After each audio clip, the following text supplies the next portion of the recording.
Salut, je m'appelle Mathieu Bergeron. Je vous présente aujourd'hui ma région, Saguenay-Lac-Saint-Jean, plus spécifiquement le fjord du Saguenay.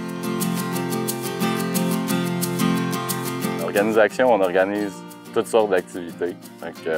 Moi, comme directeur des opérations, je pense à toute la logistique qui se passe en simultané. C'est-à-dire qu'on est ici à Baie-Éternité, on est en simultané au village vacances Petit Saguenay.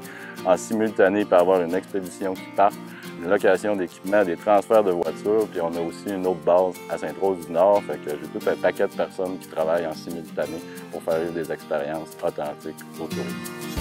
C'est ça qui est vraiment extraordinaire. Ici, à Baie-Éternité, il y a autant la randonnée de courte durée, qui est une randonnée relativement difficile, intermédiaire. Par contre, juste autour du centre d'interprétation, souvent, les jeunes familles avec des jeunes enfants vont marcher autour.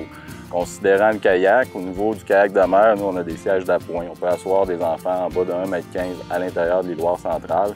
Sinon, à plus de 1,15 m, ils vont prendre la place normalement d'un jeune ado.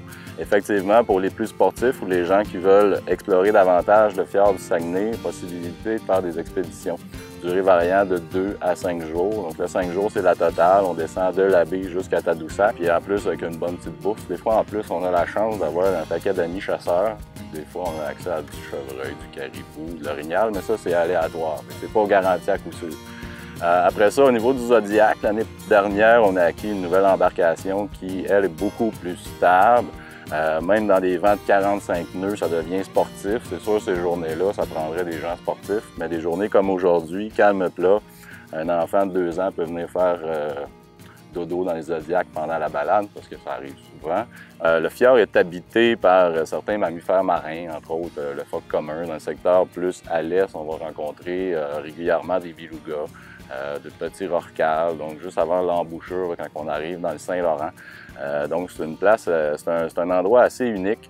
On a une présence de 3 différents types d'eau aussi, qui fait qu'on a une variété là, de la faune marine qui est assez extraordinaire. Sous la thermohalocline, entre autres, on va retrouver méduses, cocombes de mer, toutes les bébites qu'on retrouve finalement dans l'océan.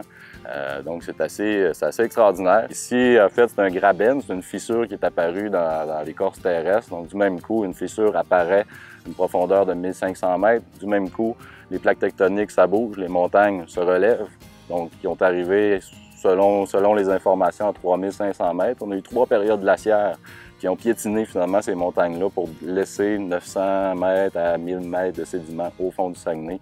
Et aujourd'hui, le glacier a fait une très belle job, franchement.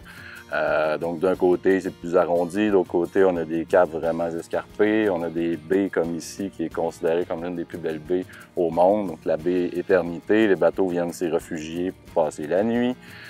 Donc franchement, on a vraiment un bel environnement.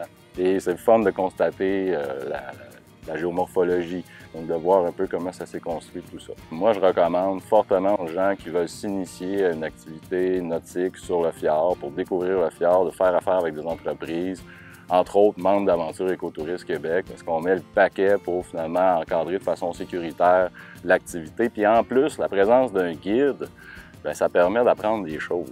Parce que bon, quand on le fait par nous autres mêmes, on observe des choses, mais on ne sait pas nécessairement c'est quoi. Par contre, quand on a un guide avec nous autres, là, on fait l'interprétation en cours de route. En plus, on mange vraiment bien, là, autant le dîner que le souper, parce que dans la région de Saguenay-Lac-Saint-Jean, il y a de la bonne bouffe. Nous, on fait découvrir en même temps le reste de la région pendant qu'on pagaie ou qu'on navigue sur le fjord.